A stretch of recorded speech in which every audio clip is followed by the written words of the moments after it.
Pilipinas. Maraming salamat po, attorney, at maraming salamat po dito sa pagkakataon muli na makatayo dito sa harap ng ating mga kababayang Pilipino at lalo na sa mga SK na nakikita ko dyan sa gilid-gilid. Mga sinaunang kabataan ng ating mga mararata, mga lolo't lola. Mabuhay po kayo dahil kayo po yung haligi ng ating bansa na dapat ay ginagalang at nire-respeto at binigyan ng tunay at malasakit at serbisyong totoo. At muli, ako po si Sikad Pilipinas na nagmula din po sa Mindanao, sa Bukidnon. Mula Bukidnon noong January 5, inumpisahan ang aking paglalakbay gamit ang kinakalawang na bisikleta. Nakarating dito sa Maynila, dala-dala ang boses na isinisigaw na sana magkaroon ng proteksyon ang ating mga matatandang Pilipino laban sa anumang uri ng pang-aabuso. Dahil sa panahon ngayon, mula pa nung aking paglalakbay ay nasaksihan ko na ang kalat-kalat na korupsyon. Hindi lang sa mga proyekto, pati na rin sa mga benepisyo ng taong bayan. Hindi lang sa mga matatanda na SK, pati na rin sa HK. Ito yung henerasyon ng kabataan, pati ang kinabukasan ng ating mga kabataan na nag-aaral ay ninanakawan.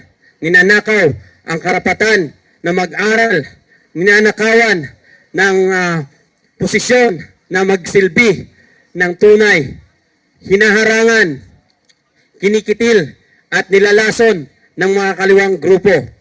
Maraming mga kabataan na maswerte na nabigyan ng pagkakataon na magkaroon ng scholar galing sa ating pamahalaan kaya lang hindi nagawa sa tama.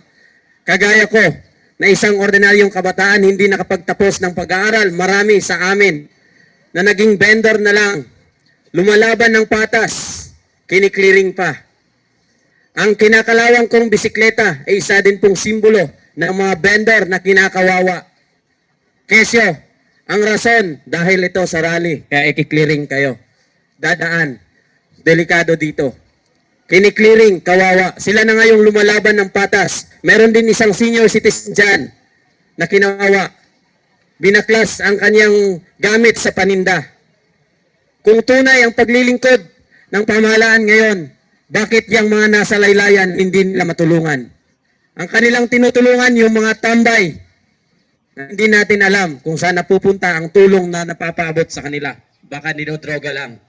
Kalat na po ang droga. Kalat na ang mga drogista. Hindi na safe ang ating bansa ngayon.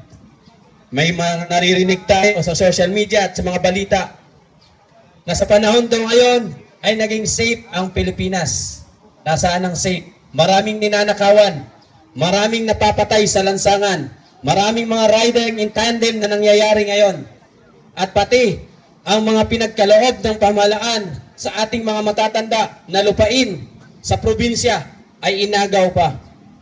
Dahil ang mga lupang iyon, pinamahagi, binigay ng ating minamahal na former President Rodrigo Duterte. Binawi, ginawa nilang struktura para sa sarili nila. Ginawang negosyo. Kung kaya nila na gawin kay former President Rodrigo Roa Duterte ang pang-aabuso na isang matanda na aking nasaksihan na nagsilbi sa ating inang bayan at noong panahon niya naramdaman ng taong bayan ang safe na lugar, safe na pamamalakad at may tapang at malasakit at tunay na serbisyo sa mga matatanda. Ngayon, marami akong nababalitaan na may mga matatandang nakakatanggap ng expired na gamot.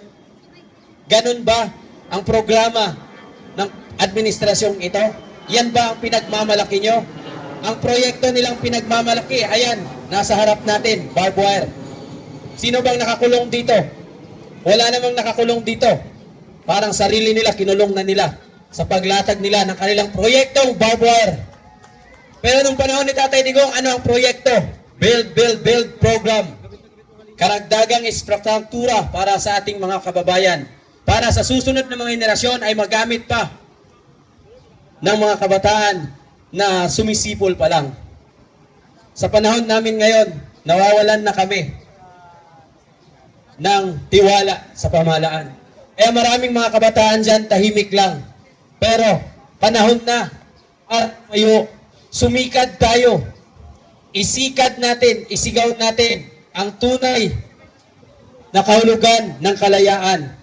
Hindi yung kalayaan na malaya silang magnakaw sa kaban ng bayan, samantalang ang ating mga kababayan gutom sa kanilang mga tahanan.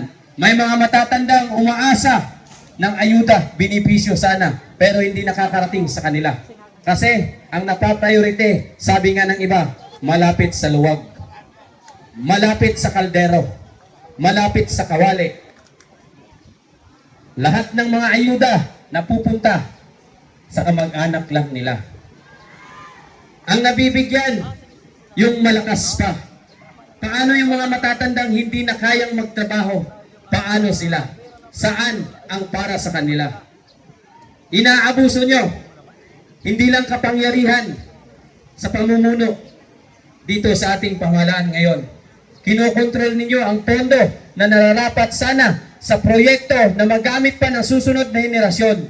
Kawawa ang kinabukasan ng kabataan, kinabukasan ng mga matatandang Pilipino na umaasa na makakaramdam naman sana ng kapanatagan. Kaso, ang naramdaman nila ngayon, pag-aalala. Dahil ito lang yung nasa isip nila ngayon. Kahit tahimik lang yan sila, ito yung iniisip nila. Paano na? Ano na ang aming gagawin ngayon? Pero wag po kayong mag-alala. Yung mga nasa bahay na hindi kayang tumayo, tumindig, pumunta dito. Ito lang yung panawagan ko sa inyo. May mga apo, may mga kamag-anak kayo na matitikas, matatapang. Ang tapang natin, huwag nating ilabas sa social media. Nandito ang tunay na laban. Nandito, humarap tayo. Makisa. Isikad natin, sipain ang nararapat sipain. Ilibing ang dapat ilibing. Ito na, nakahanda na ang kabaong. Iwan ko lang magkasya ba sila dito. Kung hindi sila magkasya, may mga maleta naman tayo dito nakalatag. Maluwag pa. Hindi ako. Yung mga magnanakaw ang nararapat dyan. Ginawa ko lang yung pagsakay kanina sa kabaong dahil yan po ay isang salamin na ating nakikita sa panahon ngayon. Ang tunay na nangyayari sa ating bansa. Pinatay na nila ang demokrasya. Pinapatahimik nila ang tumitindig, sumisigaw ng karapatan ay pangalagaan. Ang gusto nila, kawatan ay protektahan. Yun yung nangyayari ngayon. Binipisyo ng mga matatanda, gagamitin lang ang pangalan ng mga matatanda, pero bulsa nila ang lumulobo at nandun sa kanilang mansion. Nakaparada ang mga luxury car, pero ang mga programa at proyekto at binipisyo ng mga matatanda, nawala na. Naging pangako na lang. Pangakong napako.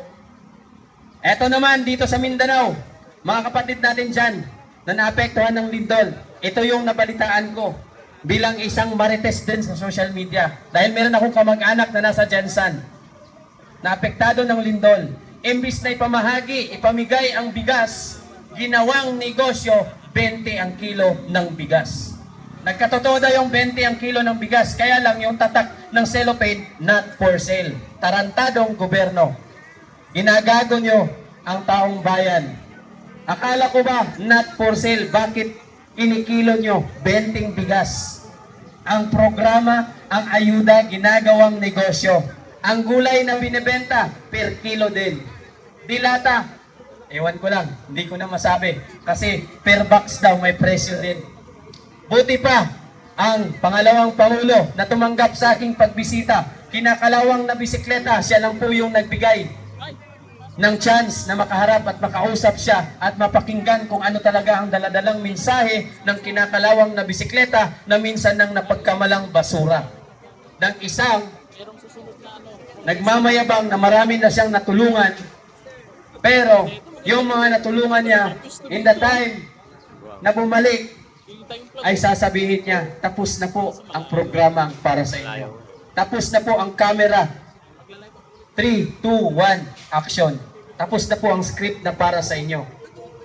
So yung taong lumapit ulit, naghanap ulit ng malalapitan. Kaya lang wala na silang malapitan kasi sabi na tao lang nilapitan ulit. Tapos ka na sa programa ng isang nagmamagaling na Tolpo Brothers dyan na ang mukhang big, tumulong daw sila sa mahihirap at sila daw po yung kakampi ng inaapi. Pero ang nangyayari, kabaligtaran, Sila po yung kakampi ng aapi sa taong bayan.